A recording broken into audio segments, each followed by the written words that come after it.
Good afternoon, everyone. Good afternoon. Welcome to the Northeastern Conference Fall Family Life Tune up. Tune Up Tune Up series.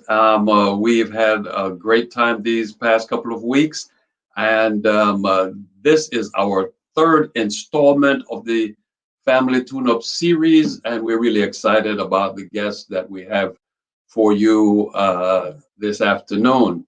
We are from the Northeastern Conference Family Ministries Department. And my name is Pollyanna Barnes, And I am Baldwin Barnes. and we are the directors of the Family Ministries Department. And we want to just acknowledge all of you who have tuned in so far to Yes. our series past couple of weeks. Over 2,500 of you have watched. And so we invite you to be those who are going to share this series, the rest of this series, with other family members and church members and community members, friends and family everywhere.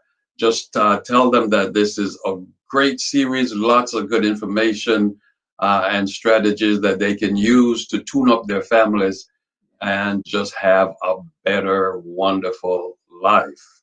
Now, you see this picture in the background, right above our heads. We just can't help but say something about it.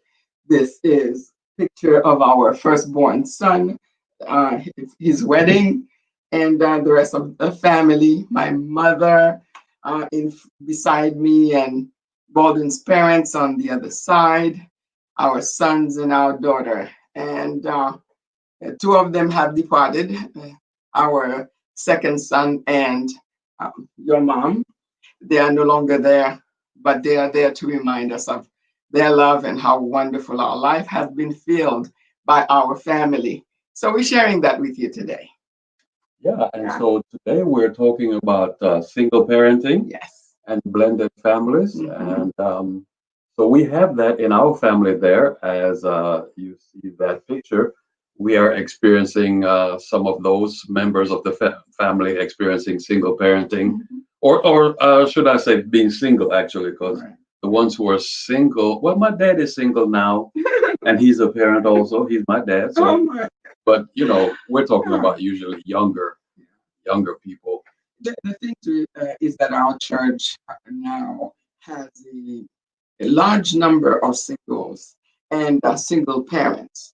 And we thought it necessary for us to present a program that will aid them in carrying on their duties as single parents.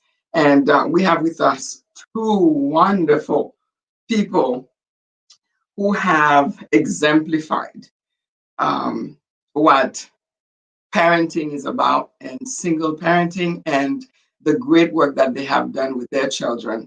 And so, And blended families as well. and blended families. So Yeah. we'll talk more about that. So introduce. Most definitely. I'd like to introduce Gwendolyn Creary, who has raised a boy and a girl. Now they are young, a young man and a young woman who have grown up to be wonderful, wonderful young people. And and so we'd like for to introduce Gwen. She is coming from Bermuda. I know Gwen from long time ago when we were in Bering Springs, Michigan at Andrews University. And that's when she carried the first one and had her first baby and has been working at it ever since. And so welcome, Gwen. We're so happy to have you with us to share your story and, you know, single out some gems that we could take with us. Even those of us who are married and have children, I'm sure that there are things that we will learn from you as well. So we're so happy to have you with us. And our second guest is Dr. Philip Wesley II. And I'm sure Northeastern knows him because he's one of our cherished pastors. Um, who is with us to share his story. You know, most of the times people think of women, and in the Black community, single parenting is very high, and 70% of children who grow up in single homes are headed by females. So we tend to focus on females as single parents, but we have some great single dads too. And so today we want to highlight him as well for the work he's been doing. And he will also talk about blended family. So welcome, Dr. Pastor Wesley. Thank We're you. happy to have you with us. And so if two of you would like to, share something. So the first thing that I would like for you to share is, what it is that you do, and share with us some of the things that you're doing. And then tell us about your children as they are now. Where are they? What are they doing? And then we'll get into the work of parenting. So you want to start first, ladies first? Yes, that's right. Okay. So first of all, I'd like to thank both of you for inviting me today. Um, as I was reflecting, I realized it's been over 30 years since we've known each other. Wow. Um, yeah, because that firstborn that you were speaking of is now 29, Wow. 29 and a half by her account. So yeah, I just want to thank you for your friendship over the years and for your friendship at that particular time, because it was Yeah. very, very important to me at that time. So what do? I'm a trained counselor, licensed mental health therapist. And at this point in my career, I've graduated, retired from government service in early intervention, and I'm actually in private practice. And my private practice is called Parent Guide, and it is located in Bermuda. And I do have a website that people could peruse. So where are they now? My 29-year-old. I can't imagine. I can't believe it's 29 years already, really. I really can't believe it's 29 years. But she has two master's degrees, one in social work, which to my chagrin, and another in criminology. And so right now she works here in Bermuda in the Department of Child and Family Services. And my son, 25, he is in England as we speak, Bristol, England, and he's finishing off his law studies. So he has a degree in economics and is now finishing off his law studies, working on a master's in law at the University of Law in Bristol. So those are Yeah. my two. Excellent. That's wonderful, wonderful. It's great that when our children reach this level and we're starting to breathe, huh? Definitely. Wonderful. Dr. Wesley, talk to us. Hey, everybody. So glad to be on this program, to be with you today. Definitely important subject, and I'm so glad to be a part of the conversation. Let's see. I'm a father of now four children. One more adopted, but definitely four. My two girls, Shania and Leah. And Shania is 14, Leah is 10, Wow. and my wife's daughter Peyton, our daughter Peyton, she is 9, and our son Trey, Philip the third. He is 11 months coming up in this next month here, and so Wonderful. yeah, so they're just growing. It's a beautiful experience. Having three girls, and then like, God, come on. Come on, put that boy in there now. And so, yes, So you're really happy. You have Philip the third now, and the name carries on. that's right. That's right. Carry. Uh, that's wonderful. So, okay.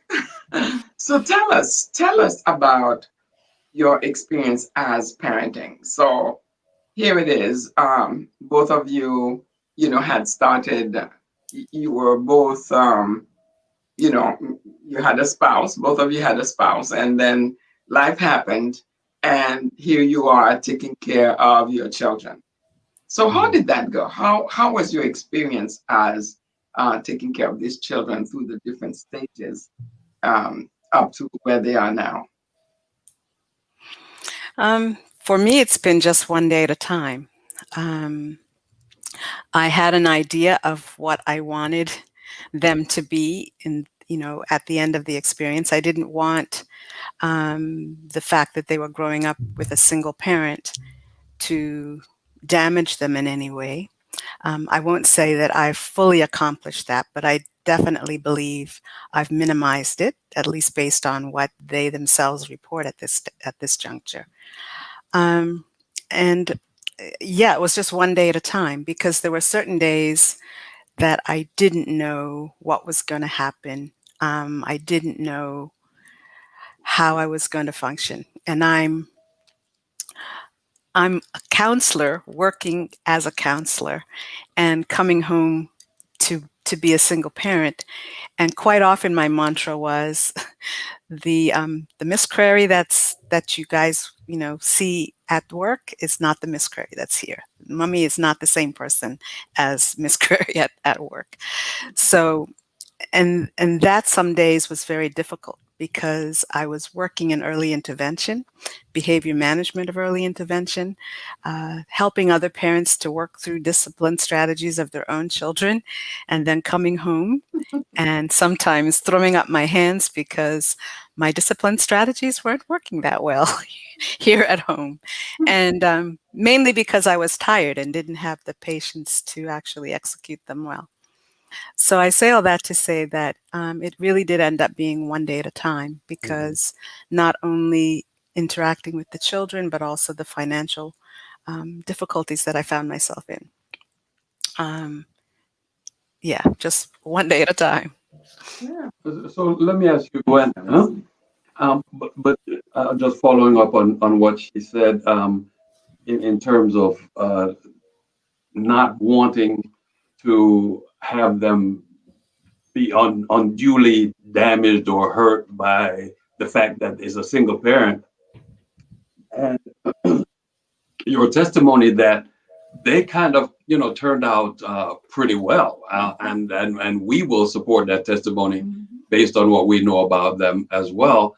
And yet you say there are times when you came home tired and don't have the patience and so forth. So how did you make it through all of that without them getting too damaged or hurt or so forth? Um, well, I think a couple of things. One was I credit the fact that I was working in early intervention as a positive thing, simply because I was reading literature. I was in a space where collegially, if I could say it like that, I was dealing with parents and difficulties all the time. And I was dealing with single parents on my caseload as well. So it's kind of hard to preach to people if you're not actually putting into practice what you're preaching. And so that I credit my career, to be very honest, as a big buffer. The other thing that I would credit is the church family. At the time we were attending church, there were times when I couldn't get them to Sabbath school on time. Sometimes there was an older lady, I'll never forget her. When she realized that I was having this difficulty, she would make it her business to come and collect them. So and take them to Sabbath school, so that I had like an extra half hour where I could just breathe. There were other persons that were supportive as well. My aunt was one big support, and she had a best friend who was like, I guess 50, almost 40 years older than me, because she's old enough to be my mother plus some. But she definitely was a friend. I mean, she was somebody that would call me all the time.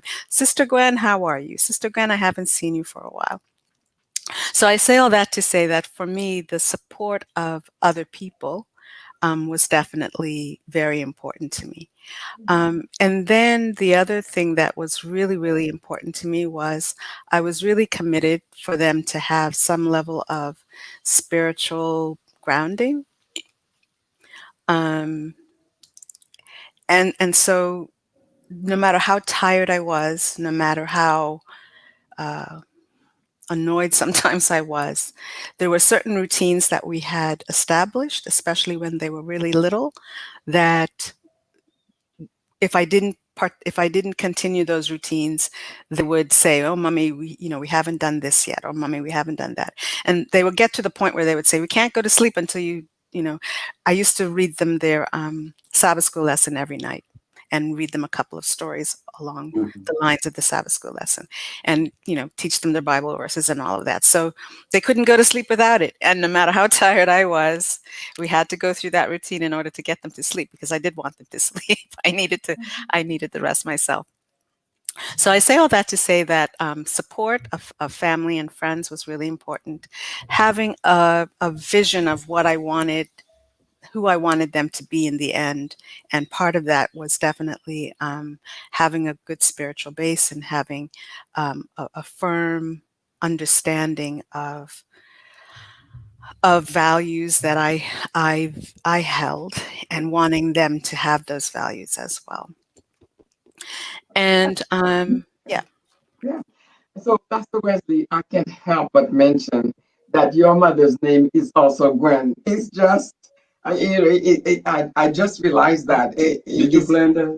I didn't. It's just interesting that your co-guest is, her name is Gwen.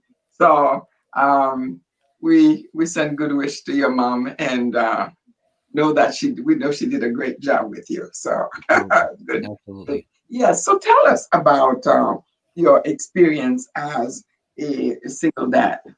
Well, yeah, definitely a tough one to begin with. Not anything I wish on anybody.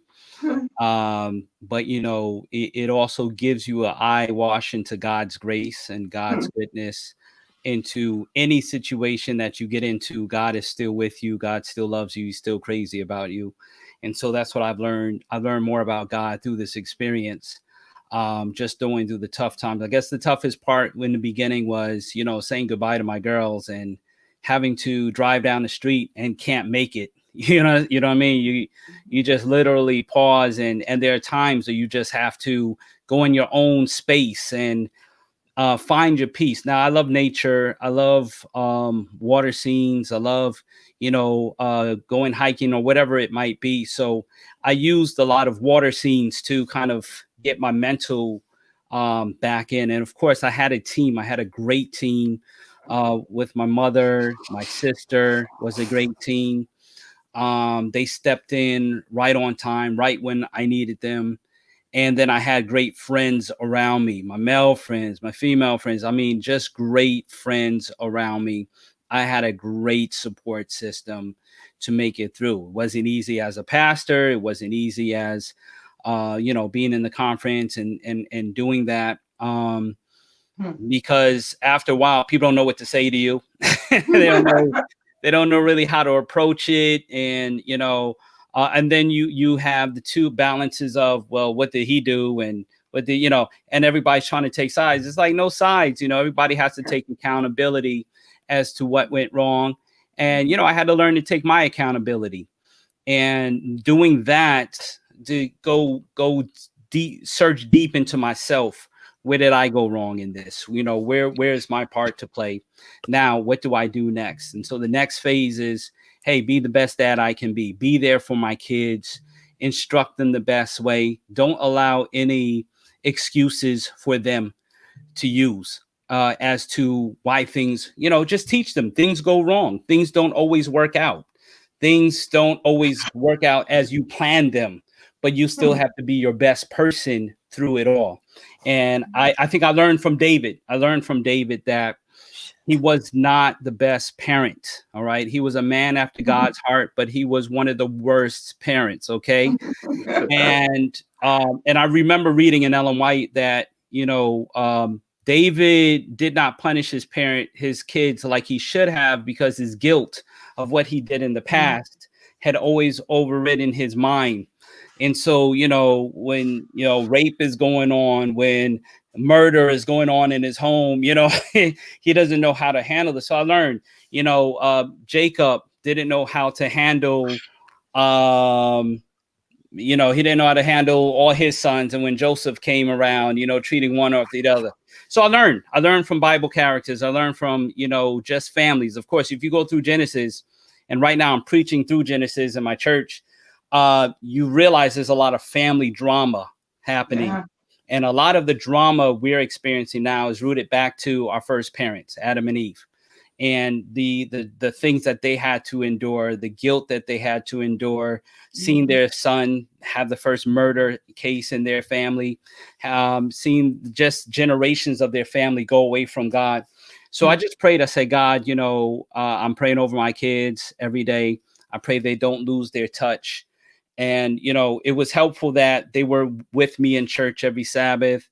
No matter how many times I had to drive back and forth and get them, they were with me, they're involved. And even to my ex-wife, she's done a great job at making sure they stay grounded in church and things like that. So it's been an all-out team effort on everybody's end. And I just thank God for that.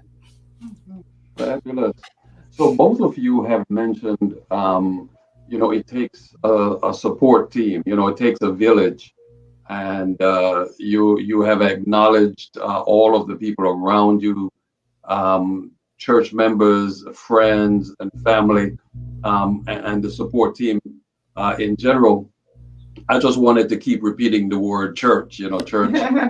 Spiritual grounding. Huh? Well, not just spiritual grounding, but actually the connection between the families, the individual families, and the church members. Because I want to say to all of the church members, whether they are single parents or in blended families or whatever, all of the families in the church need you. As you support other members in the church in whatever way you support them, you help to strengthen families. You help to make a good place for children to grow up. And all you have to do is to encourage the parents that you see and that you interact with, encourage and love all the children that are in the church.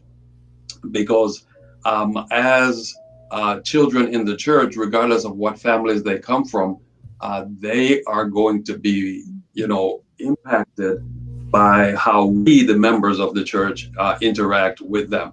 So we encourage them, we pray with them, we sing with them, we, support the parents. That's what these two parents are saying, that they benefited from the support that they received from church members. So thank you for saying that on this program, since we're a broadcast group that we're trying to reach is primarily our own families, our own church members.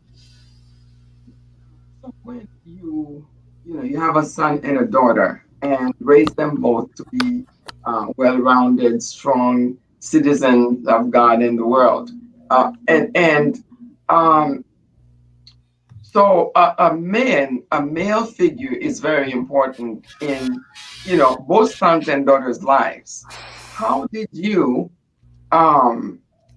what did you do in order to give them that type of influence or presence, a man's presence in their life? Um, the first thing that happened when I came back, because as you guys well know, I came back a bit under duress. I came back From the States, you mean? right, Back to exactly, Bermuda from the States. under duress, right? And their father wasn't with me.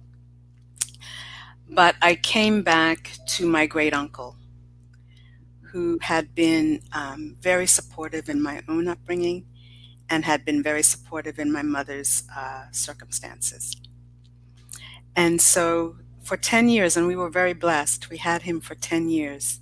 So he, in essence, was the surrogate grandfather to my children, especially my daughter, who, and if you can imagine this, when we came back, he was a single amputee. When he died, he was a double amputee. So he lost one of his limbs while we were here with him. But he had Camille outside doing gardening. He had her mowing the grass. He had her doing all kinds of things that only a grandfather-like figure could do for a child. So that was very important. He was a very important influence in our lives. The other thing that I was very careful not to do was to alienate their father.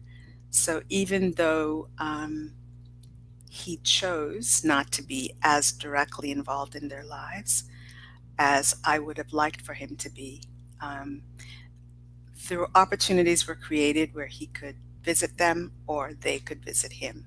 And so there were a couple of summers where they went to be with him, and I ended up being there as well.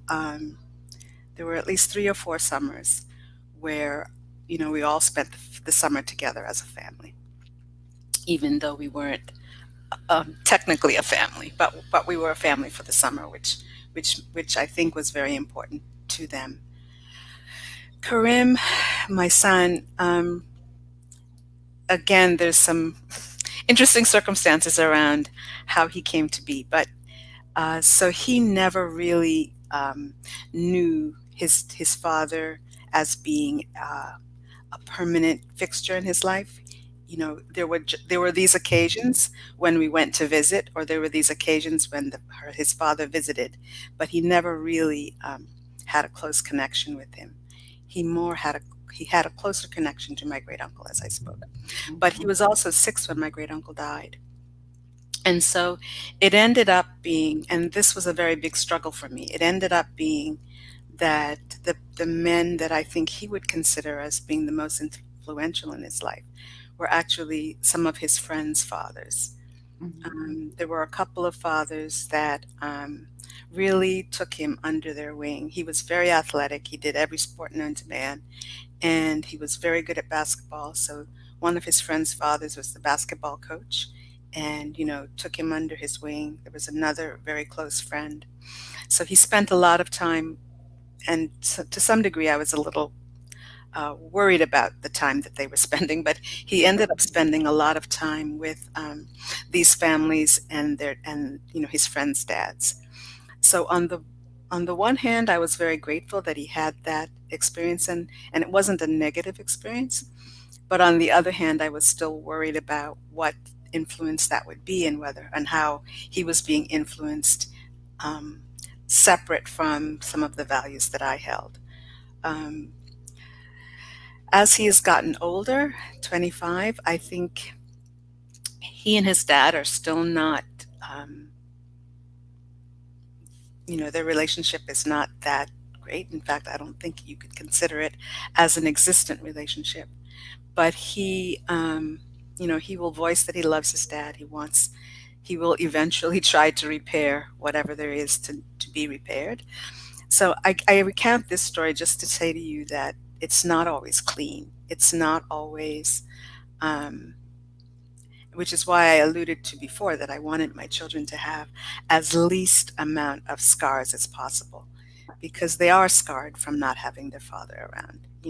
Whenever he makes an effort to communicate with them now, the first thing they say to you is, "You weren't around when we needed you. Why are you, what do you expect from us now?" And it's unfortunate that they have that attitude, but I definitely understand why they have it. And um, and on the other hand, I can also understand why their father feels the way he does as well. So but I've always made a concerted effort not to keep them from their dad, which I know sometimes can happen. Thank you so much for sharing this. That was, you know, uh, caused you to be vulnerable in sharing this part of raising your children. And, I know that some single parent who's listening and watching has had the same experience or is having the same experience with you. Just know that, you'll make it. I mean, hang in there. Uh, Surround your children with mentors. When I speak at church on family days, or I always talk about single parent, and that the males of the church need to step up, and become mentors to these young men and young women too, because you'd be amazed some of um, the impact of the lack of a father in a girl's life. Um, if you read the book Strong Fathers, Strong Daughters, that is an eye opener. I would recommend it to anybody who has children to read. But the just the members of the church and parents, relatives make a world of difference as far as making up for this constant presence that is so necessary in our children's lives as they grow up. Yeah, Yeah. definitely. Pastor Wesley, you want to say Let something? me just say, I've developed a podcast called The Anchored Voice, helping men to anchor life. And it's actually developed out of that subject about men and their relationship to their fathers. Now, there are different reasons why young men are upset. They feel like the father should have done more, or they're upset at the mother. They feel like the mother should have done more. But when it comes down to it, they really wish they would have had a relationship with their father. I'm talking about, I've seen fathers die, and grown men on their deathbed wishing they had their dad near them at that point. It never goes away. It's an issue that men don't talk about a lot, but they struggle in this male father relationship. They might be mad at them. And you saw the movie When They See Us about the Central Park Five, and one of them has vowed that he'll never forgive his father for making him testify and guilty and going to jail and experiencing that stuff. But I see that struggle still within him, to forgive, to resolve, and the podcast is really to help men to resolve even those issues before it's too late.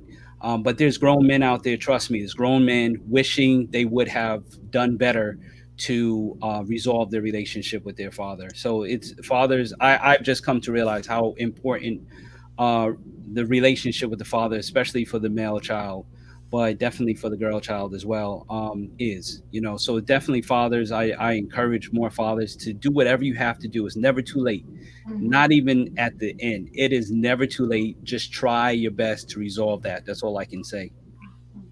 So repeat that podcast again. Anchored Voice. The Anchored Voice, helping men to anchor life. And actually, I was able to, before my father died, I was able to have a podcast with him. And Awesome. so it's a Yes. father-son podcast. It's found on any podcast link that you go to.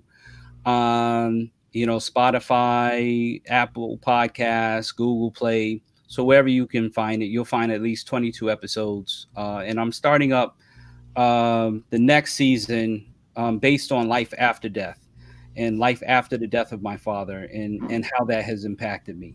So Yeah. trust me, it's important. It was important for me to be there for the last 30 days of my dad's life, and especially the last day. So Yeah. trust me, it is so important, those father son relationships, especially with the daughter, but definitely the because men, we haven't really learned how to talk, how to communicate, how to address those issues.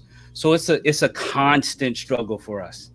It's constant, and we find, what is our bond with our father? Is it sports? Is it music? Is it, what is it that's Mhm. bonding us? But trust me, and I've known so many young men today that have lost their father to COVID. So it was an emotional wreck for them because they didn't get to even have closure. Yes. Yeah. Well, we want to thank you, Phil, for leading the way with that podcast, the one with your father. We watched it. A lot of the pastors in Northeastern had a great relationship with your father, especially those who go back a ways to the old camp pitch days. Yeah. He was the life of the party for us back then, telling all of his jokes and things like that. Yeah. So we watched very closely that episode of the podcast, and we were blessed by it. It brought back memories, to us, Hmm. and we admired the relationship, that you had with your dad.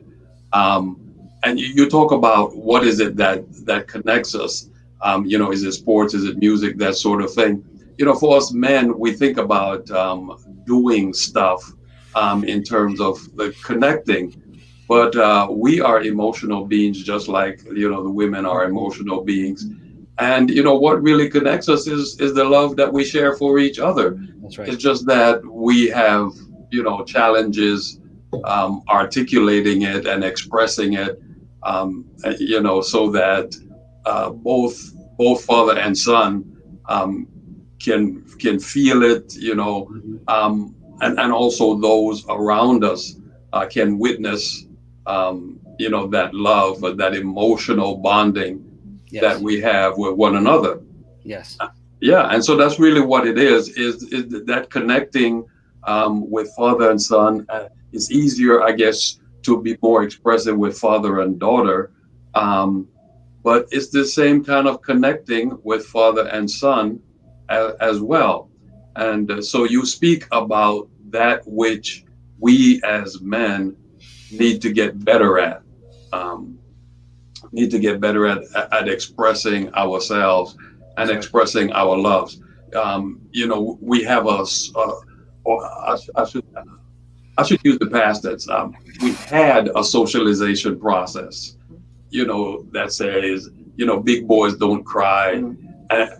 And if big boys don't cry, then they also can't express tenderness and love and, Yeah. that sort of thing either.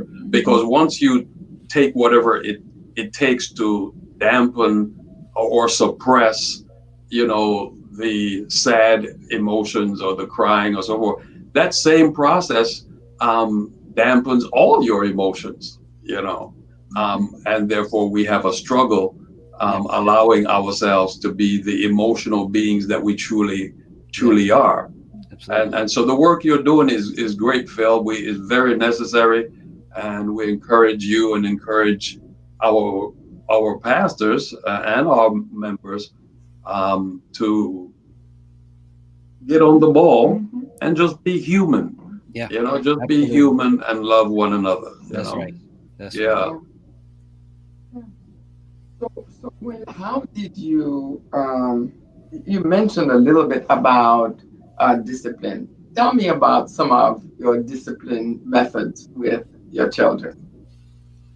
Did you ask me? Yes. Oh, um, to be very honest with you, they will both very proudly say to you that I've never hit them, which is true for the most part. I think Camille stretched me to that point one day, but it wasn't. It wasn't something that was normal. And in fact, I think we both frightened each other when it happened. For me, it was really important to me that they had the opportunity and that they had the freedom to express their desire, their whatever they felt they needed to express. It didn't necessarily mean that I acquiesced. It didn't necessarily mean that they got their way, but they had an opportunity to be heard, and I think that that's important. Um, and one of the things that really influenced me, one of the books that really influenced me was Child Guidance. Quite often, we as parents think that we need to hit our children, that we need to somehow, you know, beat something into them or out of them. But one of the quotes, and I can't say it verbatim, but essentially, Ellen White said that it was important for parents to have a calm spirit because we would get more out of our children. We would get more respect from our children if we approach them with a calm spirit. So for the most part, that is how I tried to live with them in terms of discipline. So were there rules? Yes. Was there structure? Yes. Did they have to do the things that they had to do? Yes. Um, was there discipline in some way? Yes. But it wasn't, I tried to steer away from humiliation. I tried to steer away from you know, making them feel bad. It was sort of like it the deed might not have been, the deed was disappointing or the deed was inappropriate, but the person was never inappropriate. The person was never a problem. So I tried very hard to make sure that they have that message. So yeah, it's kind of hard to say what techniques particularly. Um, it just depended on the moment at the time. But I think that for the most part, there were definitely consequences for not following the rules, and um, support or encouraging whenever there was, good behavior. So really encourage their good behavior, and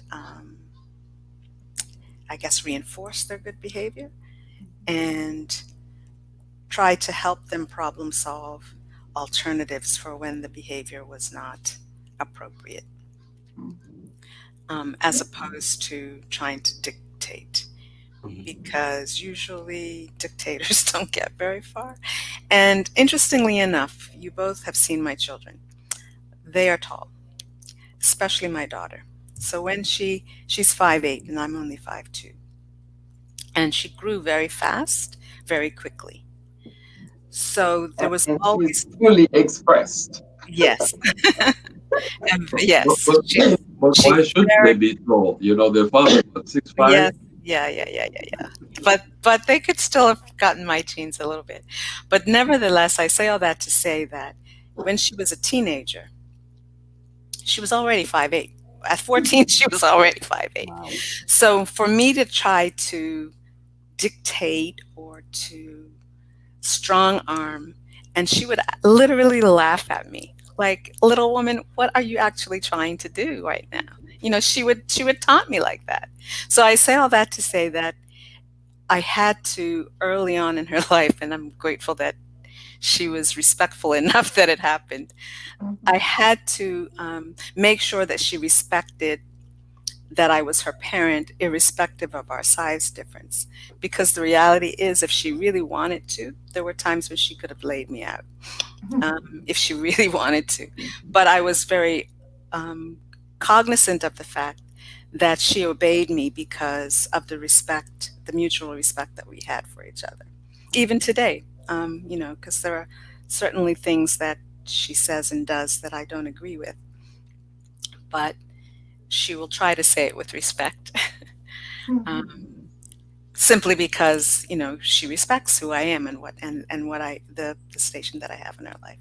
So I say all that to say that sometimes we try to strong arm people, we try to strong arm our children, but we don't get the same result. We don't get the result we really want, which is people that can really think, people that are free to express their opinion, but yet understand what the limits are of a particular situation.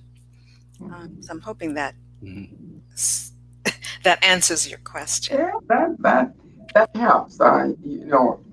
It's really helping parents who are going through the same experience right now, with their children, and giving them some ideas. I like the fact that um, being calm and with your children, especially when you may be irritated. They might do something that you want to just hit them upside the head, or say something sharp to them, and that's when the love of Christ constrains you, to be Exactly. quiet, be And calm. I would just add that it is important to acknowledge their feelings, because we all feel heard when our feelings are acknowledged. It doesn't necessarily mean that you go along with whatever it is that is happening, but it's important that they feel heard. It's also important that you have clear rules, and that's what I was trying to say, in that they knew what the rules were, they knew what the limits were, and you have to be consistent with those rules, especially in how you discipline for any infraction. And then, I used to tell my parents, choose your battles. You can't make everything a fight. There's certain things that are just certain things you could just walk away from. And sometimes as parents, we find that difficult to do. But yeah, certain things you can just walk away from. You Yeah. really have to decide what is the bigger lesson in this, and do I need, and is the bigger lesson more important that they learn? And if the bigger lesson is more important that they learn, then you tackle the issue. If there Mhm. is no real bigger lesson, And let it go. you can let it go. Yeah. Yeah. Yeah. Well, Gwen, let me follow up on what you just said. So there are rules, there are consequences for the rules and so forth, and you approach the interaction, with as calm a spirit as you possibly can. But then you use another word. You say, without that, calm approach and so forth, you don't get the results. So besides them following the rules and complying, with the house rules and so forth, what is that ultimate result that you are aiming towards in terms of single parenting, in terms of bringing up those children? I know for me, the ultimate result was I wanted them to be able to do the right thing when I'm not around. That is the ultimate result. So I wanted them to understand that, yes, right now I see that this infraction and this is the consequence for the infraction, but this is the bigger picture. And I really spent a lot of time helping them to understand the bigger picture, because ultimately I wanted that when, somebody offers them something that I didn't want them to say yes to, or offered that they do something that I didn't want them to say yes to, that they would really understand the why behind what the what the limit was. So I spent a lot of time doing that with them and for them, especially when they were little. Because when they were little, it was easier. When they became teenagers, they fought me a little bit more. Yeah. But when they were teenagers, though, they still had the lessons from when they were little. So I say all that to say that for me, the big picture was that they could conduct themselves in a way that I didn't have to listen to somebody say, your child was doing this. And it came to a point where somebody was accusing my child of doing something. And I was able to say, I don't think you've got the story right. Because I knew who my child was. Like I knew that that wouldn't happen. And so when I ended up hearing the story from my child, I recognized that I was right. The story was skewed, and they were being blamed for something that they really didn't do. In fact, they were trying to assist in the situation. Camille was being accused of bullying, and she was actually trying to assist the person that was being bullied. And because the teacher saw her, interacting, they accused her of being the bully, and it ended up that the person who was being bullied had to actually say she wasn't the one bullying me. It was, somebody else. But I was called as the parent, that sort of principal call that every parent dreads. Yeah, Mrs. Creary, we have your daughter here in the principal's office, and this is what she did, and this is what she did, and this is what she did. And I was like, yeah, I don't think so, not my kid. And because I knew what I had taught her, and I knew what she had absorbed from those teachings, and so I knew that that wasn't something that she would have done. So anyway, when I got the story from her, it wasn't the way that the principal had known the story to be, which I was very grateful for. That's wonderful. Thank you for sharing that. All right, Dr. Philip, tell us about your discipline challenges and solutions, and how did that work for you? Well, I'll say that I had to create balance, and so I was hands on in some areas where I had to be, because when I never wanted my kids to use an excuse, okay, because of this, I'm going to act this way or I'm going to act that way. I said, no, no, that's still unacceptable. So I had to really press in their mind, like, hey, listen, this is the way it's going to happen. These are the rules. These are the clear, definition of things that need to happen. And, there were consequences, but after a while, I didn't really have to resort to anything because I was able to establish myself as their father, as the leader. And when they get out of hand, I can now make that adjustment with a conversation. As a matter of fact, one day I just talked them so much that I talked my daughter into tears. Okay, I literally, my mother was there, my other daughter was there. I talked everybody to sleep. I talked my daughter to tears. Like I went in on a one rant, just one rant. I went in. But kind of like that preacher, that motivational speaker. But you know what? You're not grateful. Let me tell you why you need to be grateful. And I went through every reason why she needed to be grateful till she was just like, all right, I give up. I'm good. I'm good. And my mother was like, "Ooh, I'm tired.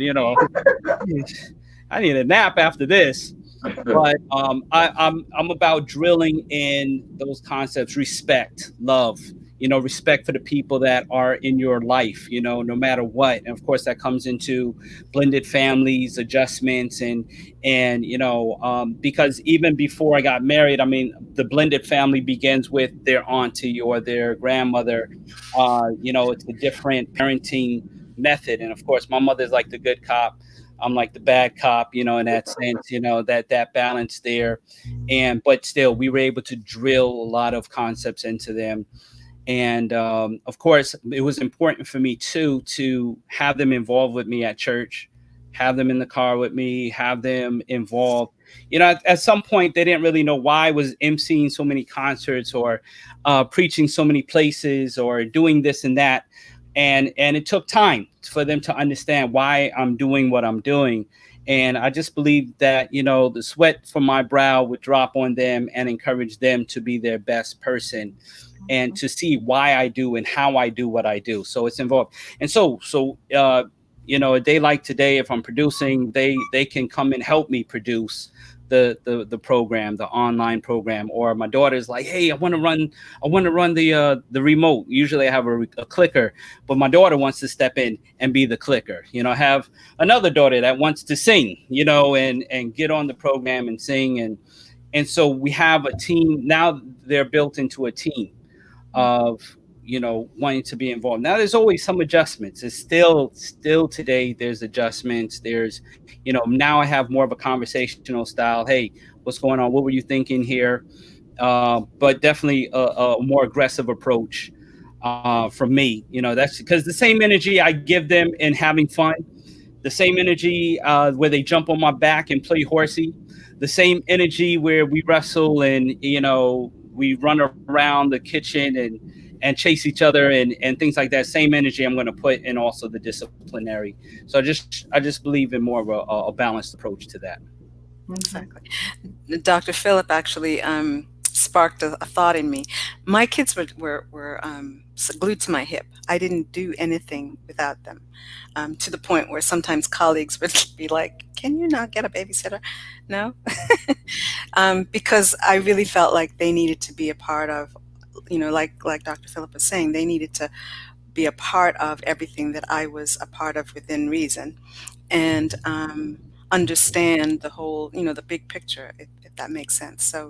So that was another, I guess, disciplinary tactic, because if they Yeah. were with me, there was less likely that they were going to get in trouble.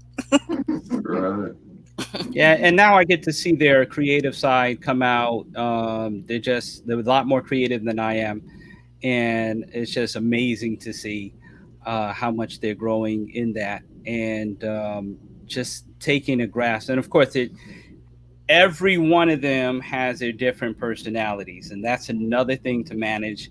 All the personalities in one house. It is definitely, you pray for me, y'all pray for me, but it's a lot of personalities to work with. It's fun, but we get a lot done, just because. So Well, you mentioned blended families. I actually liked how um you put it. They were blended family with your mother, aunt, and all those different people who were part of your support system. They created a blended family. Never thought about that because they're coming in with their own will view, their view of disciplining and so on, which may clash with yours, or although they have great intention, you have to work together in order to instill in your children what it is that your intentions are. And so that's really a great way of looking at blended families. And also there's the blended family where you are remarried now and you have children. You have a son, of course, from your second marriage, and you mentioned an adopted daughter as well. So that's where you have four children now. Four or five. Yeah, I don't really call it adopted. I just, she's my daughter. That's She right. has her father. She has me. She's well taken care of in the family blend, and that's a great thing. And so the blending part is always that kneading, of the Mhm. dough, that blending of the spices, and it's just a wonderful experience. Mhm. Okay, wonderful. So you mentioned that she has her daughter. I mean, her she has her father. Speaking of, that daughter. So the blending is not just your wife um, and the children coming together. It's that With you. extended family members like her father and other family members. And your girl's mother. Yeah, the Yeah. girl's mother and so forth. And so it's a bigger mixing bowl Expensive. Yes. than we might first think of. Yeah. Um, and just as how you mentioned that personalities, everybody has different personalities to deal with and so forth. So now this extended family with all of these other characters that are literally outside of the home, they're part of the blended family. um, and you have to be like the maestro who's directing this orchestra. So tell us more about how you manage all of those, that network of relatedness, Dynamics. Yeah. yeah, that comes into that bigger ball of picture for Yeah. the family. I think, for me, it's more of trying to remember a lot of scheduling. My wife will tell you, I'll mix up a schedule. Oh man, I thought they had this weekend off. Okay, no, we're going to have to move it to this weekend. So it's a lot of remembering, putting in calendars, trying to make sure, because now the girls are getting older, they're getting more involved in, their church over where they are. And then I have my situation going on. My wife has her, so it's also a blend of schedules and having conversation. Hey, what's going on this weekend? All right, what can we work out this weekend? Okay, what do you need to do this week? Well, I need to, can someone drive them to here and there? And you're talking about driving, you're talking about the time that it takes, the activities that you do, and just budgeting is another big thing, to make sure that everybody is covered. This summer was a great challenge because I had to spend a lot of time in Florida, and so that meant, minivans, renting minivans, driving cross country with everybody in the car. It just meant trying to balance out everything to come to a successful resolution in it all, because you have everybody's, you've got to get home by this time to make sure they get to their parent on this end, or make sure they get to that spot for this end. So you have drop off spots, you have drop off times, you have make sure you get this activity in by this time to finish so you can get on the road by that time. So a lot of people don't see what happens behind the scenes. They just, they may see a picture on Instagram. Oh, they're having a good time, but they don't know what it takes to really make it happen. But it's a lot of work. It's a lot of pressure. But it's fun because at the end of the day, you get it done and you make sure interaction is happening. You make sure that everybody is having a time to bond and to relax and to just come together. So in co-parenting, um, and that's outside of all the other parties that are involved, but you and your spouse are co-parenting. Mhm. and you have two sets of children and one that you share together. That's right. Um, so beside the scheduling and trying to put things together, how how do you go here again about discipline, for instance? Uh, how do you begin? How do you begin to co-parent Mm. in such a way that it works? Well, it's about respecting each other's side and boundaries, but I just step in and support where I need to support, and play that role where I need to play it, and be the co-parent as strong as I can, learning when to kind of press forward or learning when to back up, and learning how to communicate, with your spouse about, okay, well, this is what happened, this is what happened, learning to listen, okay, this is what I need to adjust that situation. And so it's always a work in progress. It's not perfect. You don't get it right.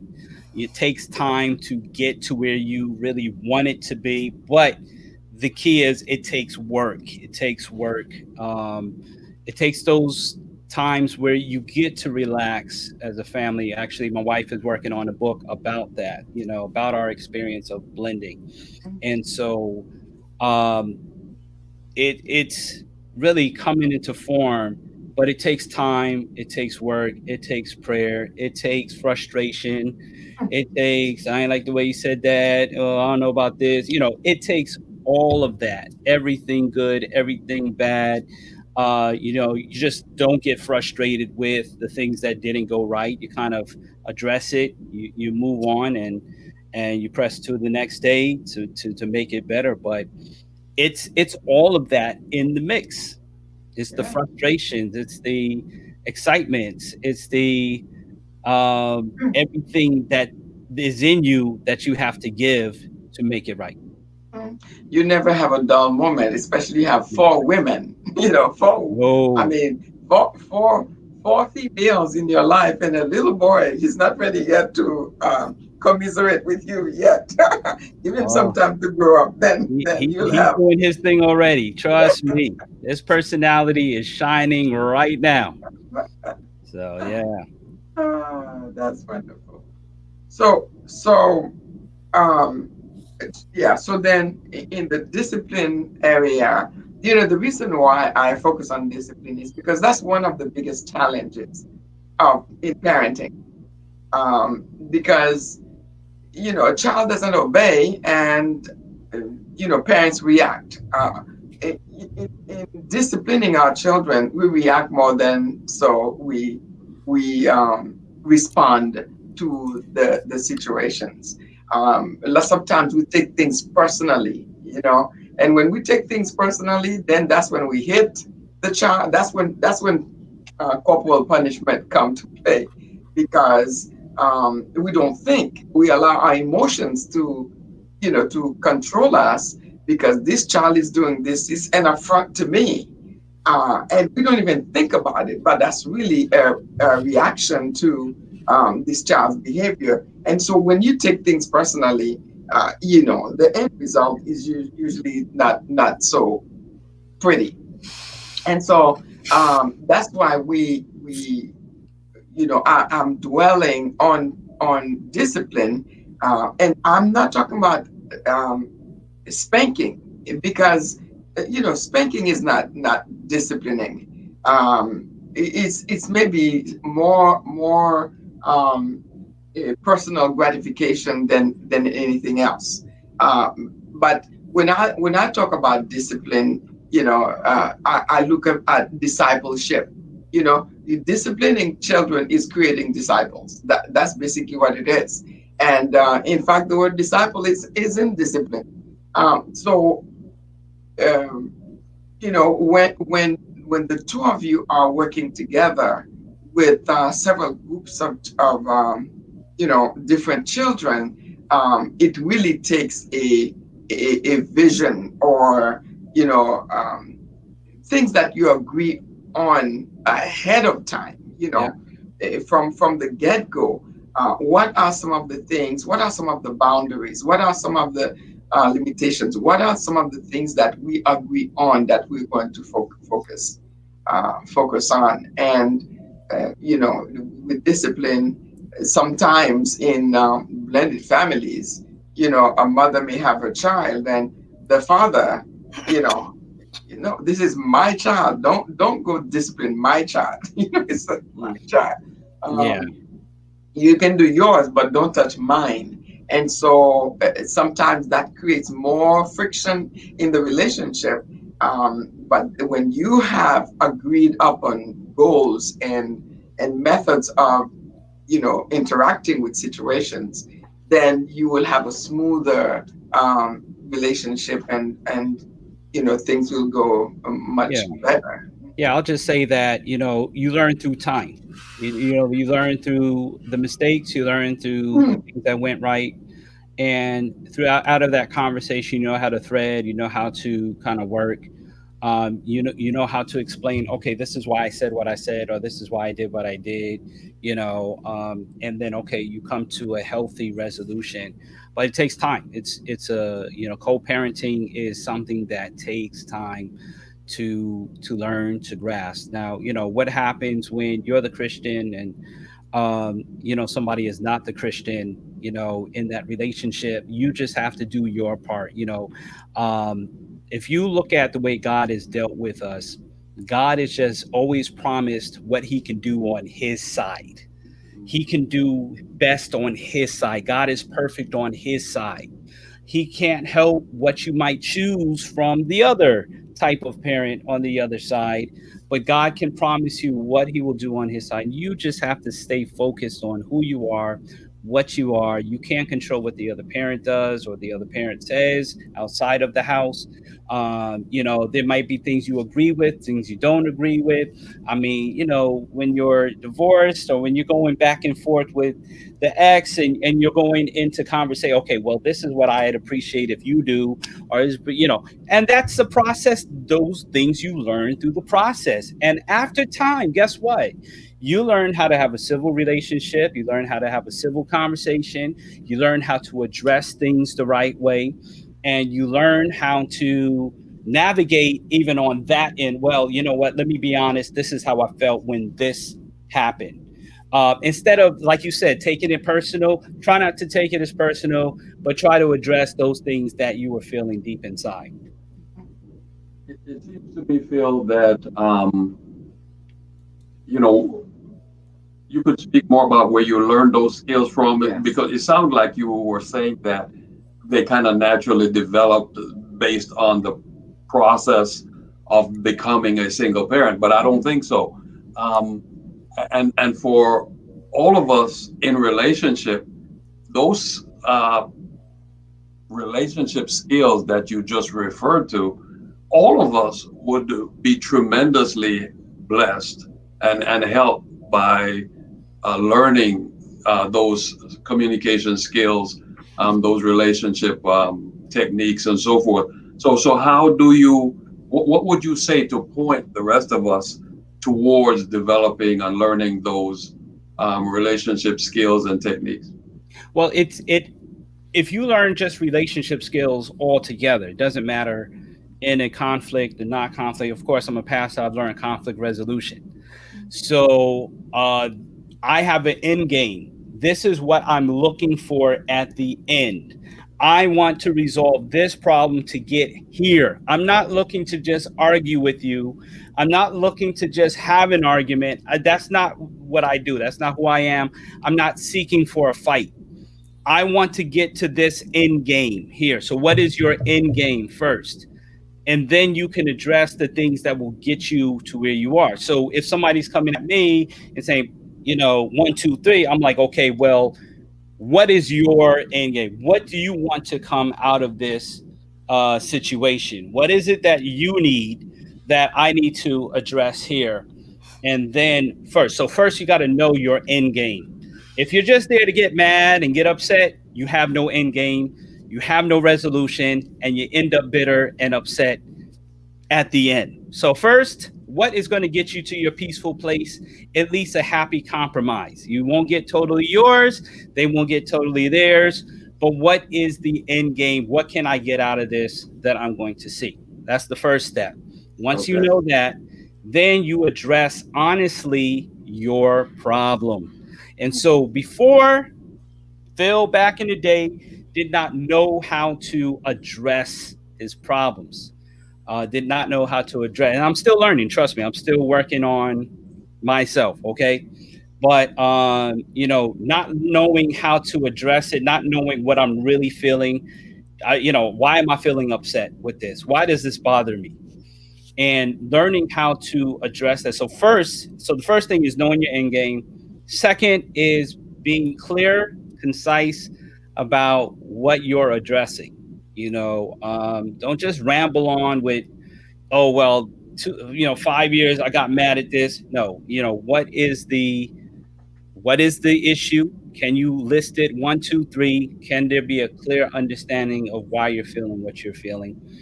And in that conversation, you start to learn about yourself, you start to learn about the person, and you start to learn about how to resolve that conflict. So those are two things. The third thing is really just listening.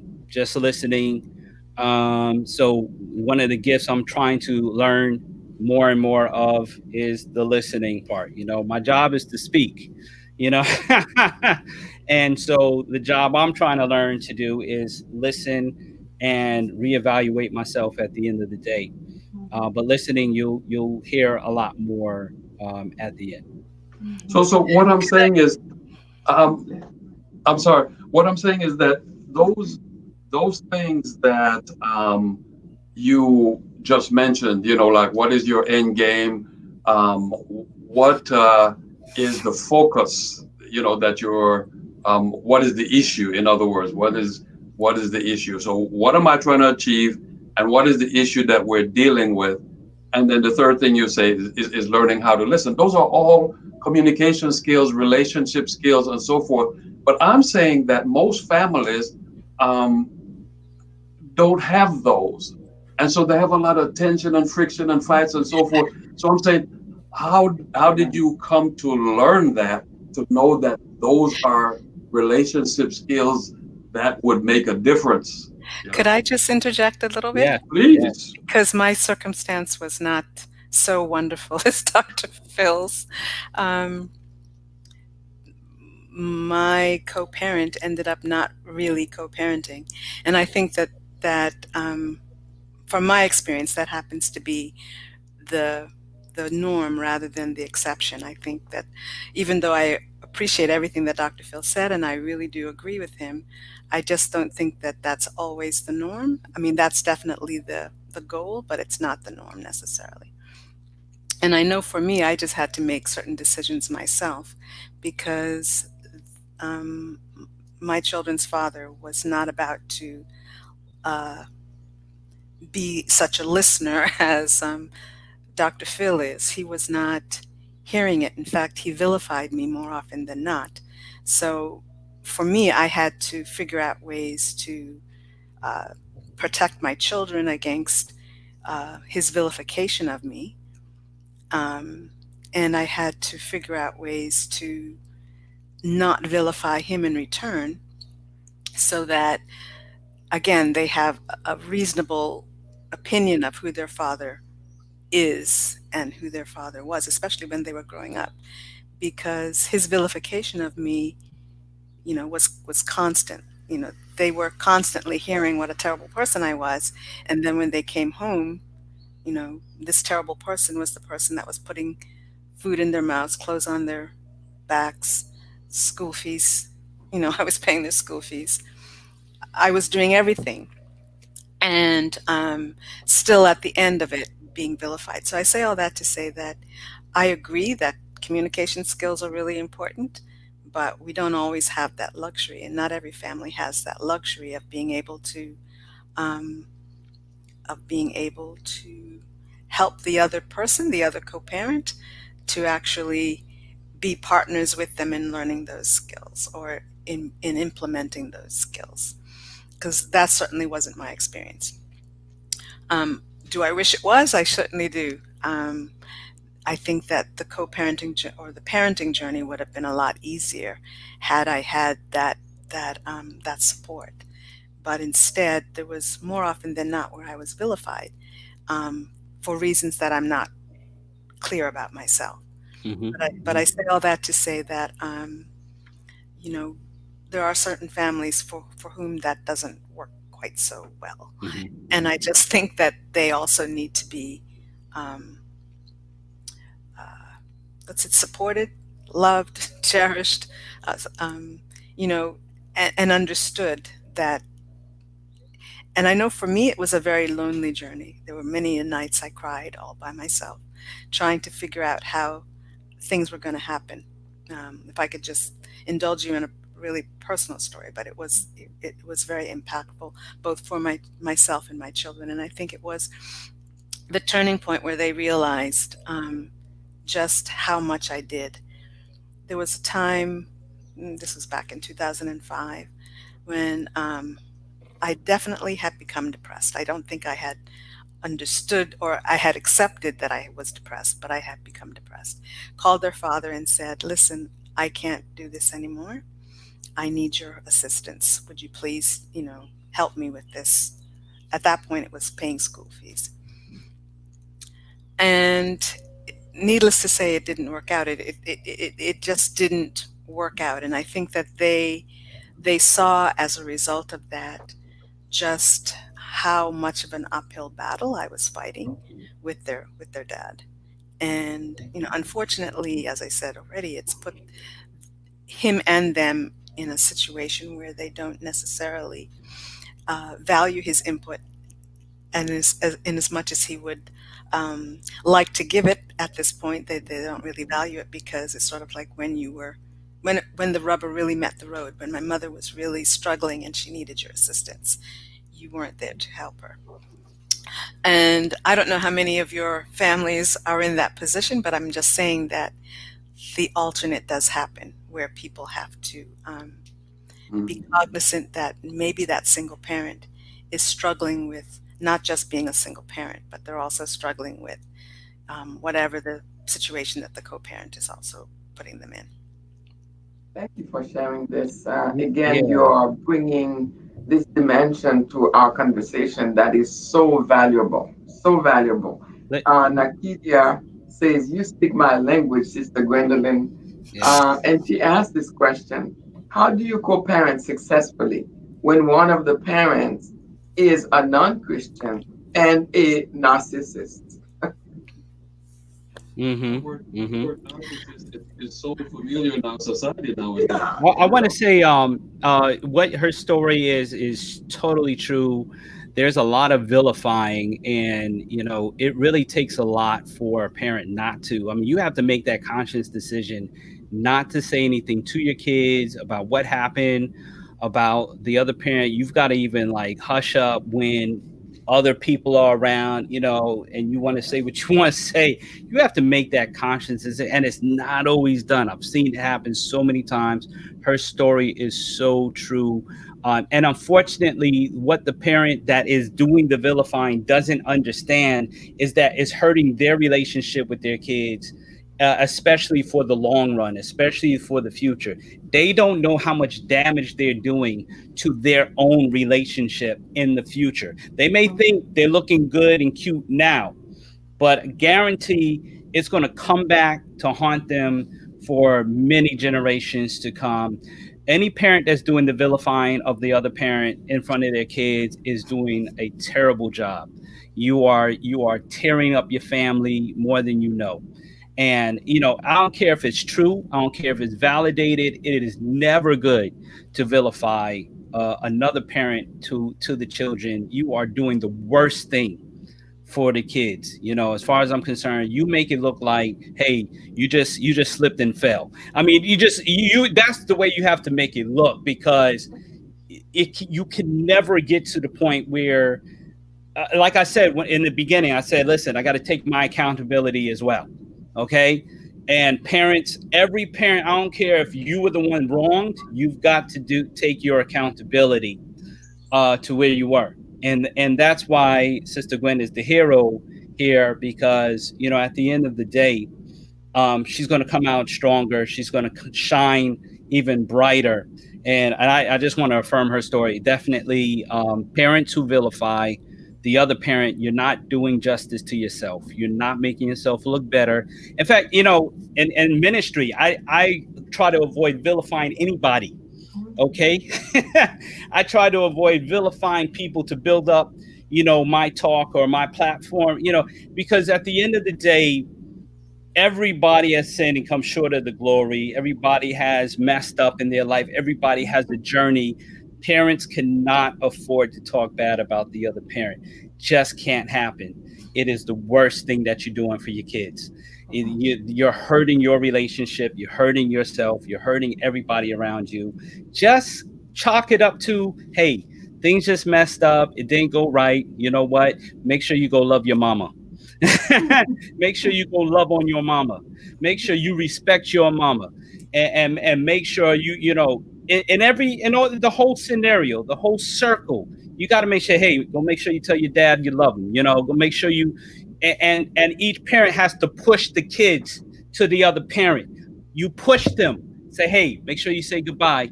Make sure you hug them, because guess what? It's going to turn, and kids change their mind through time. They say, "Oh, I want to be a doctor," and then they end up being, an entrepreneur. But it just they change their focus at some point. So just because they siding with you right now doesn't mean at the end they're gonna be with you like that. They're gonna turn on you and point the finger at you at some point.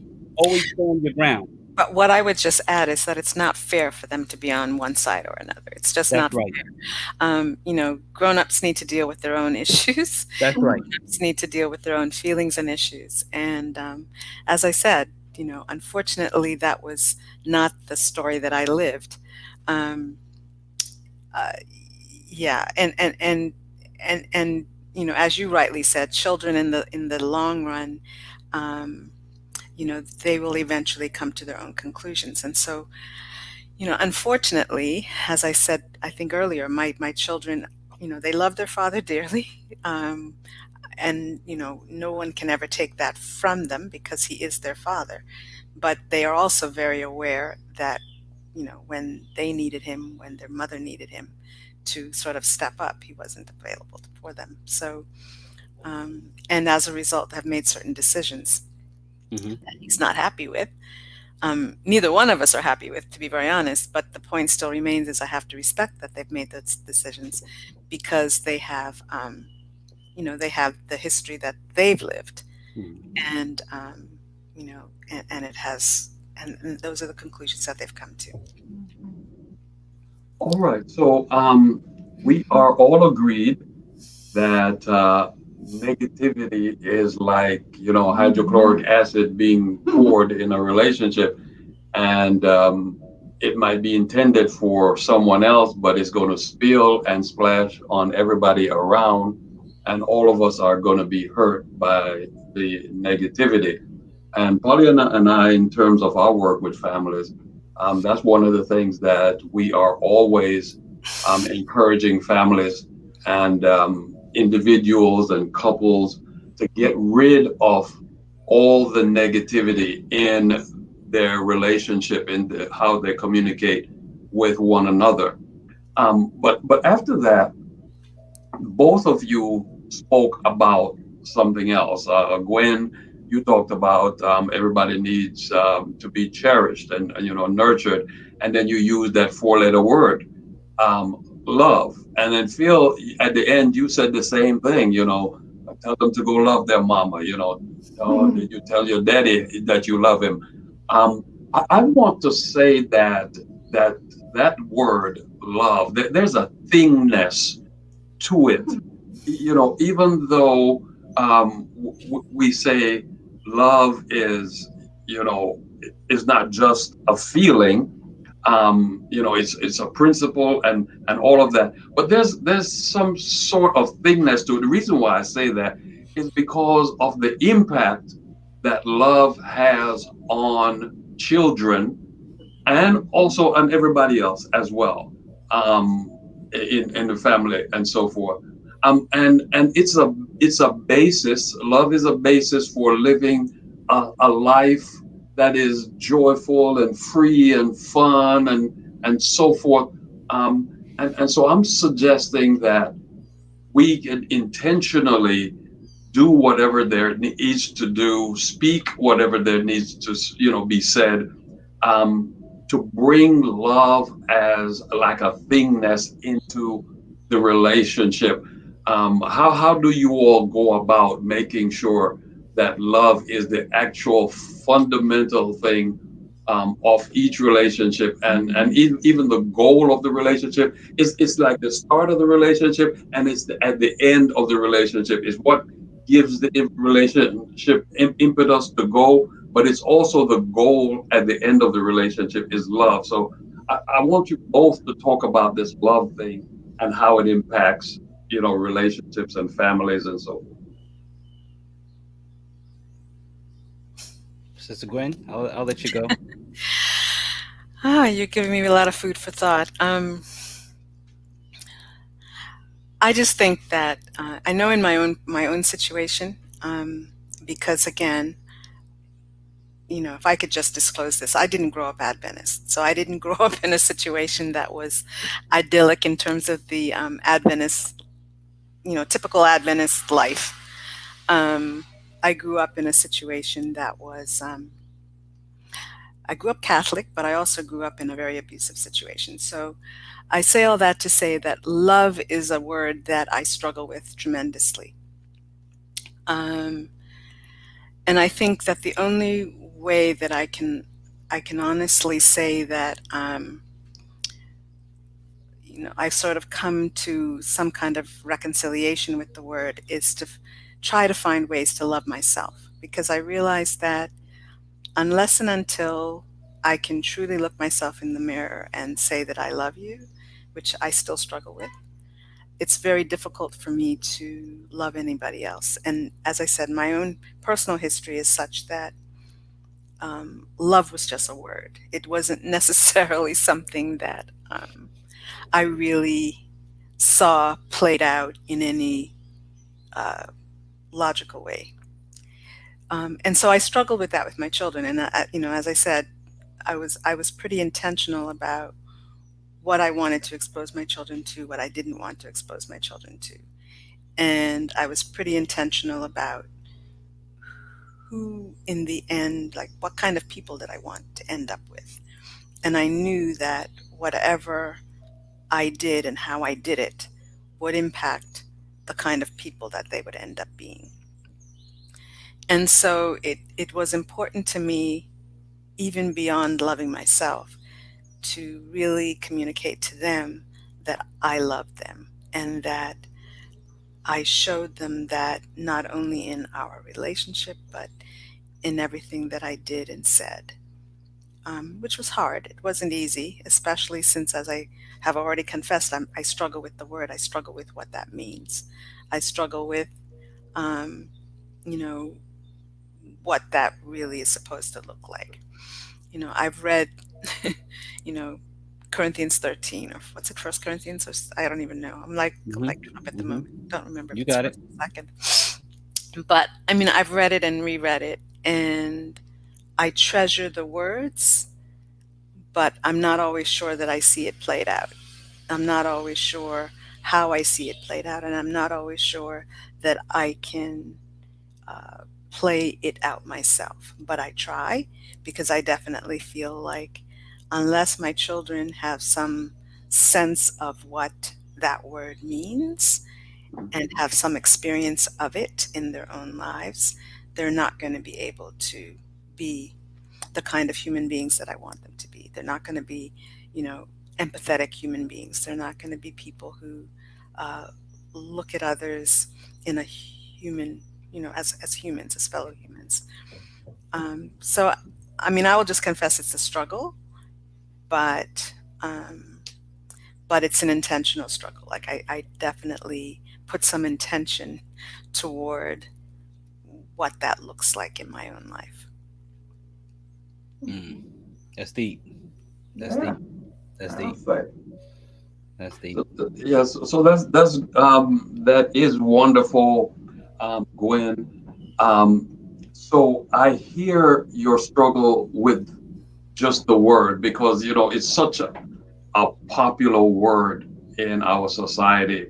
It's used so loosely and lightly and so frequently, and and and then what you need as an individual behind that word is not necessarily there, but the word may be used, but your experience is a whole different thing. And so what we do is to get at a to get at an experience of what the word actually means.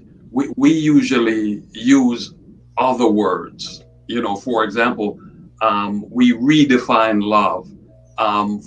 So whatever love might mean to a person, we will say that love is accepting another person just as they are and just as they're not. Right? So that's one way of looking at it. We also say love is connecting with another human, and we go into all the different ways that we connect. But as babies, we come into this world connecting, and when that connecting provides for the needs that we have, then we say, there is love there. If that connecting provides for a holistic needs, emotional needs, physical needs, um, spiritual needs, social needs, and that sort of thing, then we say love is taking place. And then when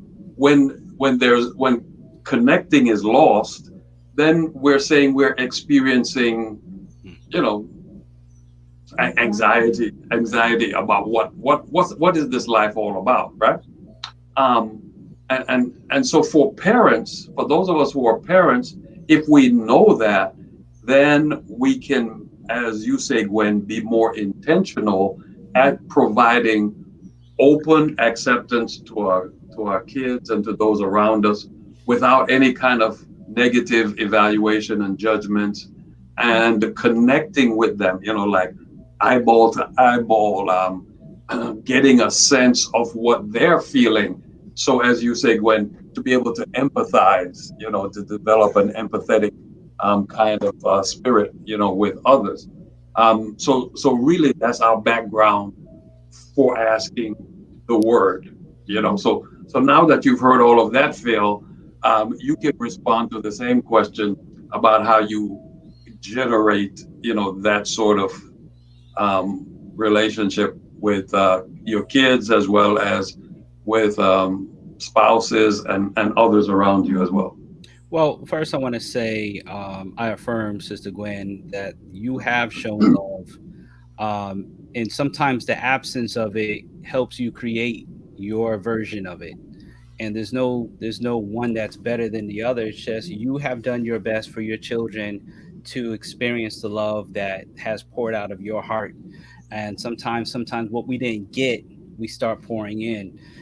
My father and I, we never really said too much, I love you, all that stuff. Men, we just don't do that enough. It's just not, like, you know and but you feel the love, the love is there even when they're disciplining you, and well, you crying, I'll give you something to cry about. You feeling the love there, you feel the love.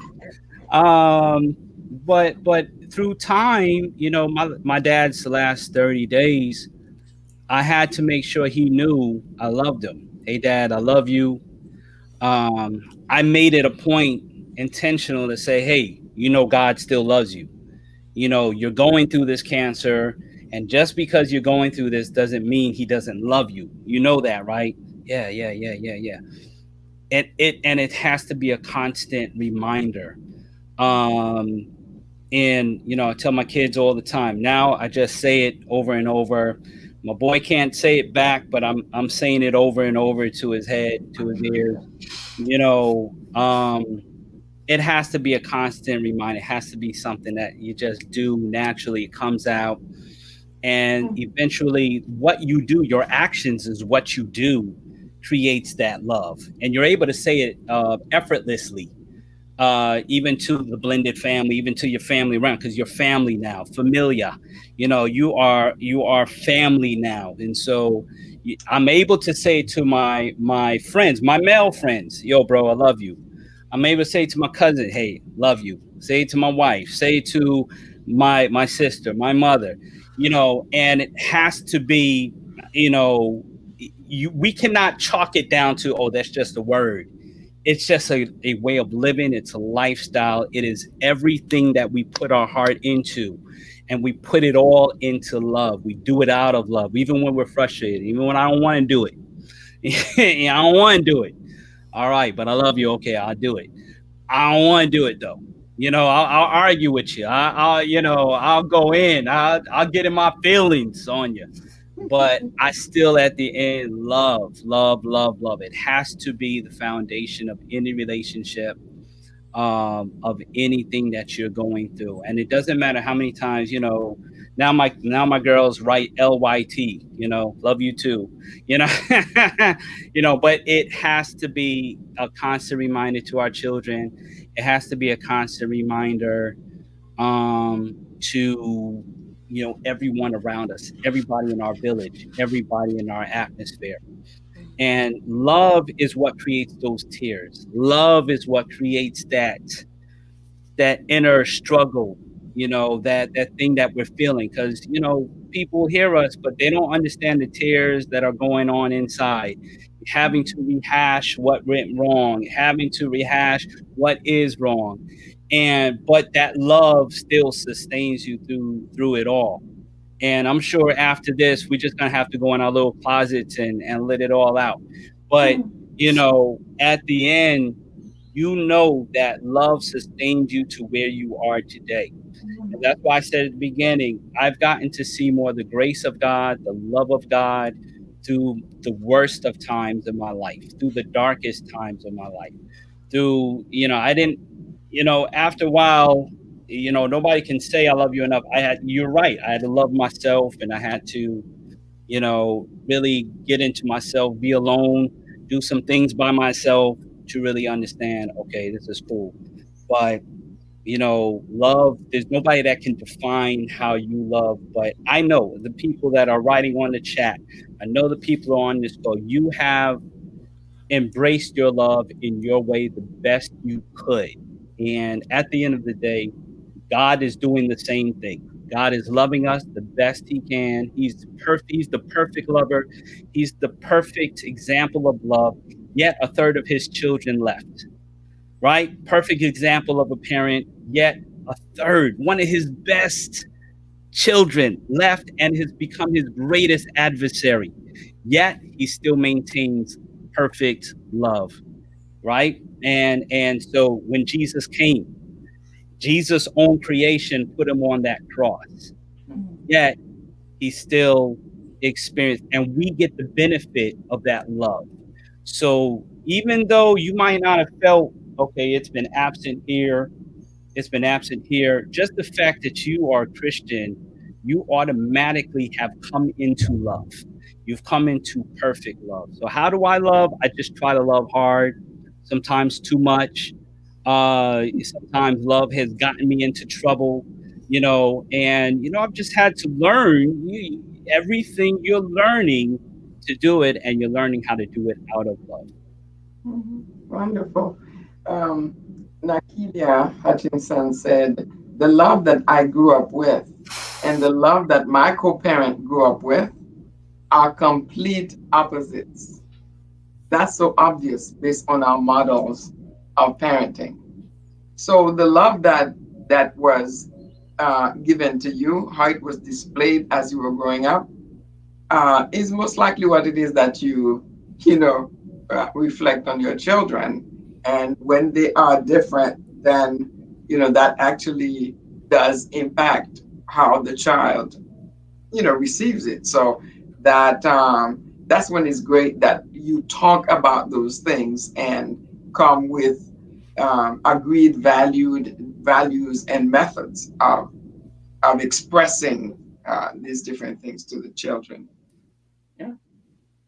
Yeah. That far.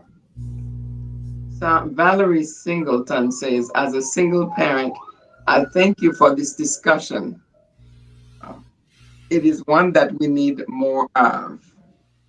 And she's from Allegheny East Conference. At Right. the beginning of the program, we talked about the viewership and we talked about the numbers. But this series, the Family Tune Up series, the viewership is literally from all over the country Yeah. and in other foreign countries as well. And so, Valerie, want to thank you for that comment and for all of you who are have been watching and watch today. We are trusting that you know what Gwen and Phil shared, that it is impactful for you because in the end, the intent of what Pollyanna and I do, and the intent of this series is to support you in your dealing with your life, whatever it is that you're dealing with on today, in this particular session, we're talking about how to make a difference, you know, in the lives of your children as a single parent. But we're also talking about how to manage yourself in the blendedness of families that happens, you know, with us and that sort of thing. So we're Yeah. trusting that you have something to take away. And you get some gems Yeah. yes. The last segment, I'd like for us to take a look at self-care, self-love. How have you, through all this, when raising two children basically by yourself, and thank God with a support system, um, and you too, Dr. Phil, having had to, take care of two girls during those years. How have you, in the midst of it, yourself? Gwen. I mean, I will confess that there were times when I didn't take very good care of myself. Mhm. There were times when I was completely overwhelmed, and I'm not a person to ask for help, so I just suffered in silence. And I was very grateful that at the times when I thought I was at my lowest, that people noticed that I was there and just stepped in to help. So I was grateful about that. Um, but I think in terms of self-care, once again, for me, that whole concept is a little difficult because of my own personal history. And I'm not going to, negate that other people Mhm. don't have such a history. Mhm. So self-care has always been a bit difficult for me. But I think as I've gotten older and as my children have gotten more independent, it has gotten easier. Um, Dr. Philip, I the good news is I came back home. The bad news is I came back home. So home is Bermuda, and you Love know, Bermuda. yeah, Yeah, exactly. me too. So Love, we we have all the want to be quarantined in Bermuda, by the way. That's right. That's right. come on With down, a Bermuda budget, though. With a Bermuda budget.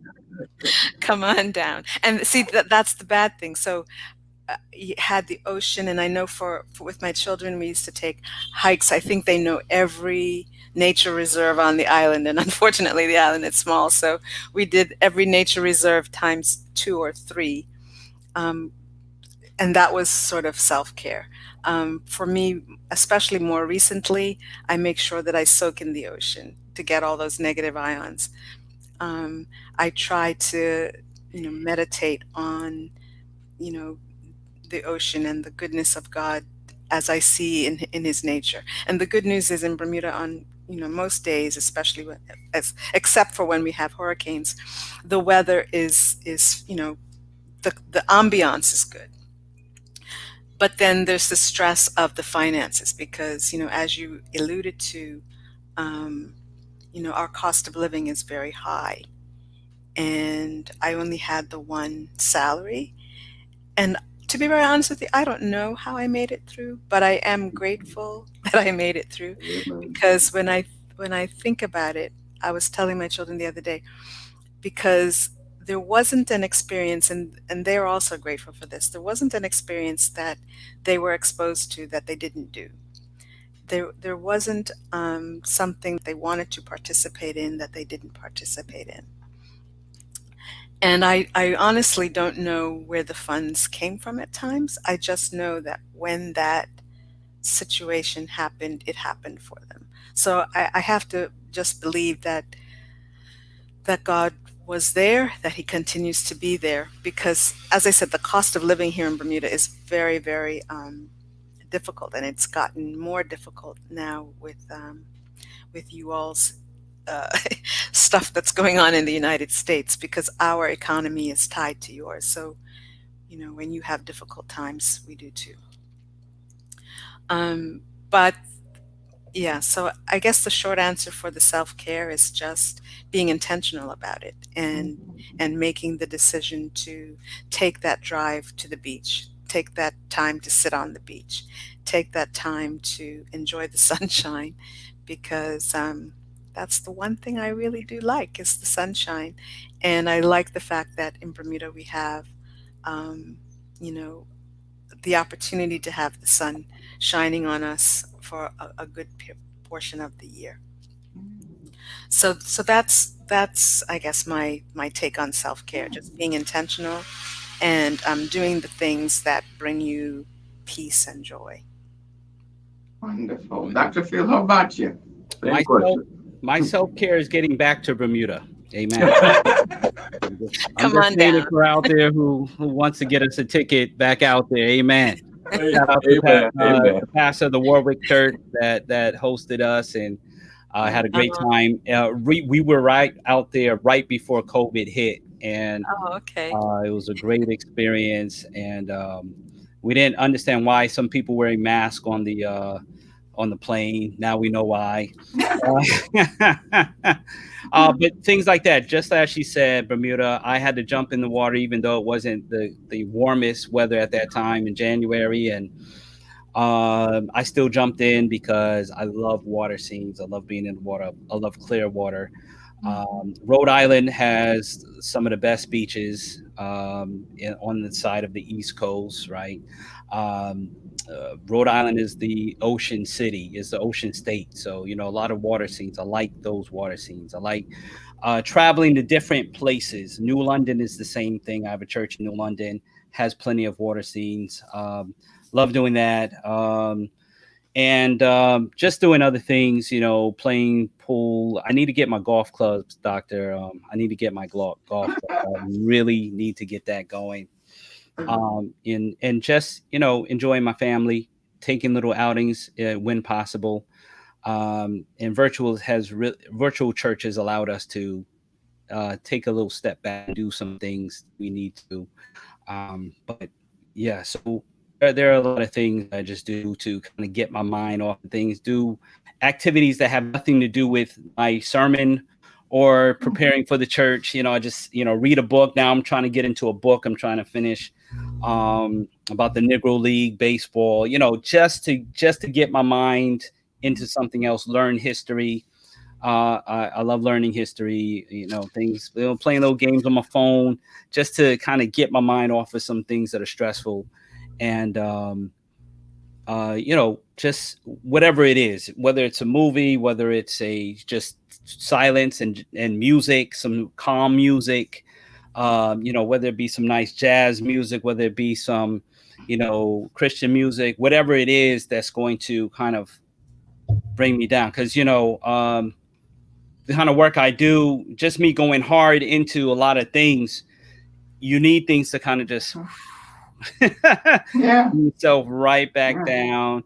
Going to bed, sometimes my brain's still running, and the restlessness and everything. But time you just find ways, whether it's I know ladies like to get the pedicures. I like them too. Okay.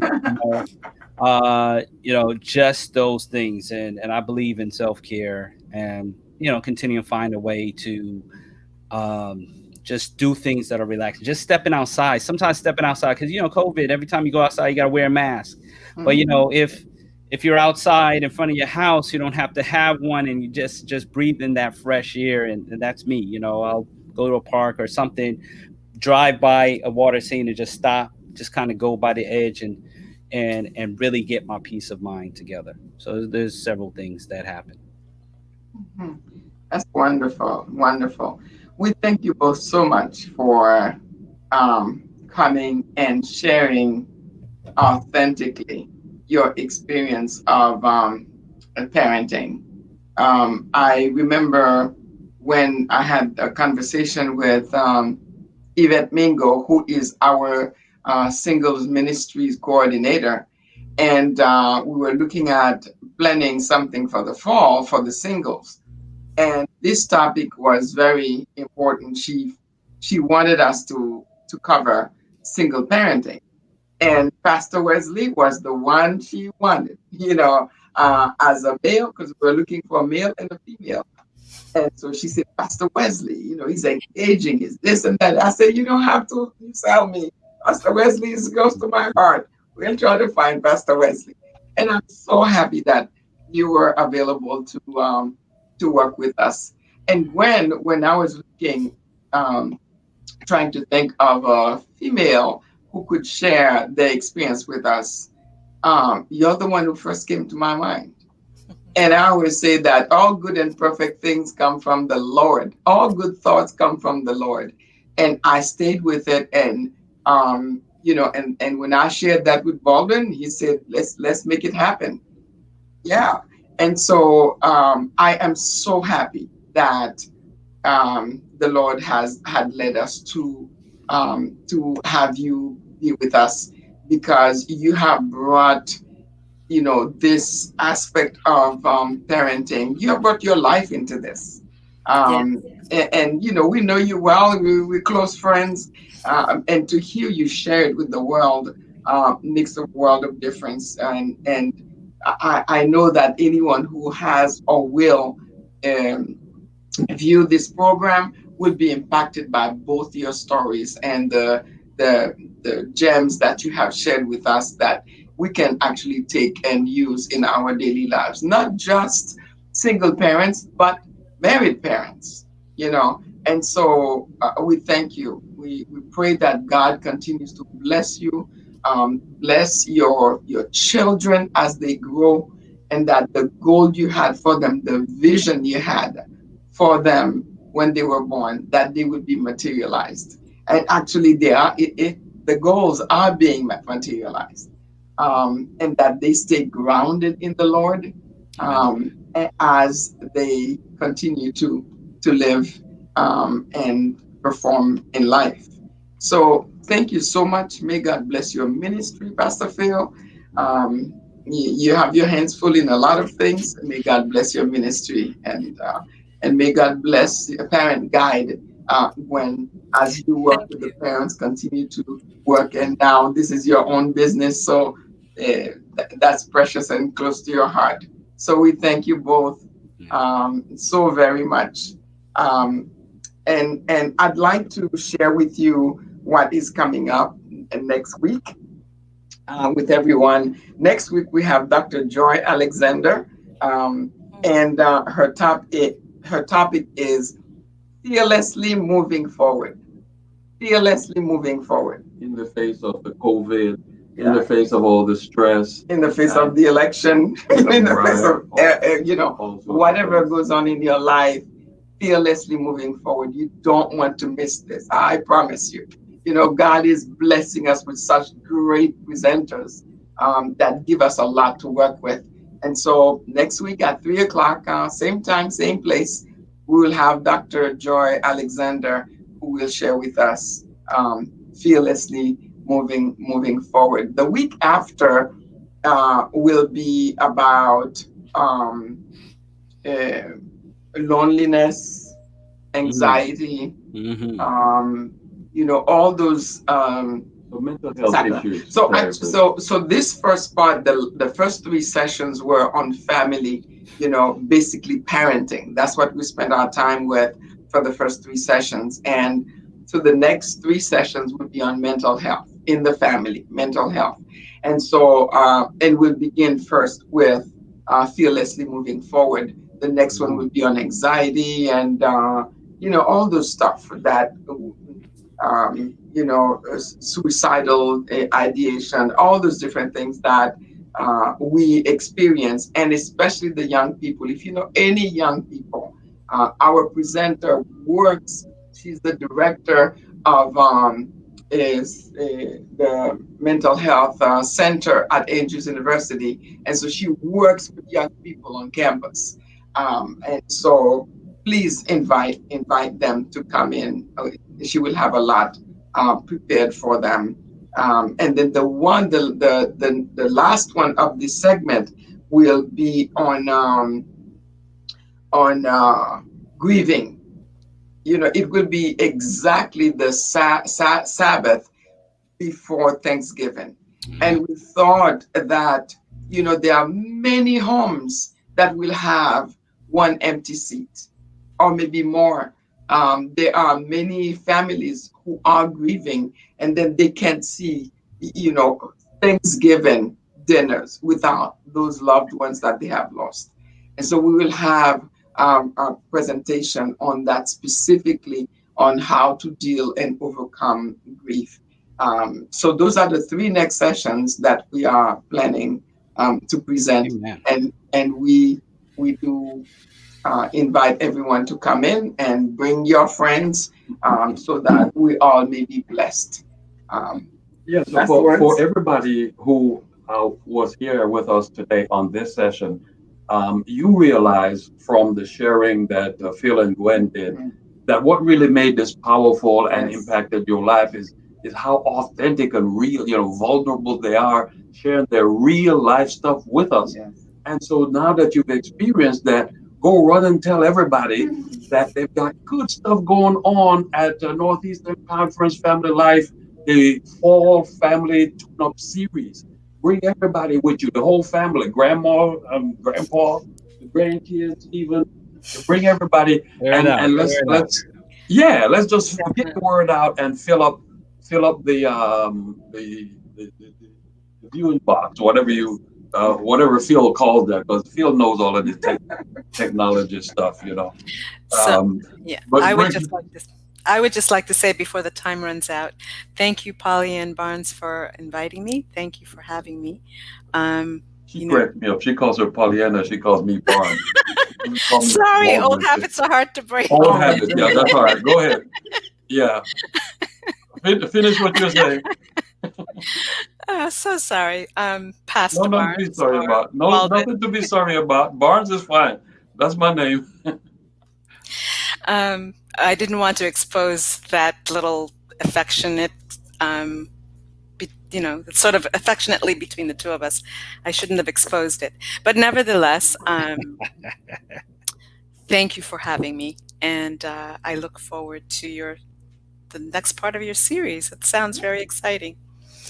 Yeah. I want to say thank you so much, Dr. and Dr. Barnes.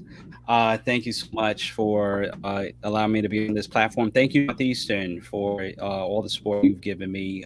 Northeastern has just been very supportive through this time. So, from our president to our ministerial director to our family life, thank you. To our secretary, everybody, thank you so much. You guys have been great. And so for our information, just if you need to reach us, I'm at info@mcguireent.com, info@mcguireent.com, or I'm on Pastor Phil too on Facebook, Instagram. I'm the easiest person to find. Okay. So pretty much on every, as many social media platforms as possible, but info@mcguireent.com, Pastor Phil too. So Oh my thank you, God, everybody. Gabrielle. And please listen to Um, my podcast, The Anchored Voice. yes. And you can find us on YouTube, McGuire EV. You can find us on YouTube on any platform that has podcasts. Check us out. Wonderful. And Fabulous, Wonderful. the fabulous. yeah, the easiest place to get a hold of me is on my website, parentguidebda.com. Yes. Wonderful. All right. All right. Thank you, everyone. Thank you all who have come. Thank you for all the the comments that were made, and the support and the affirmation for the program. We thank you. God bless you. See you next week, same time, same place. God bless. Bye bye.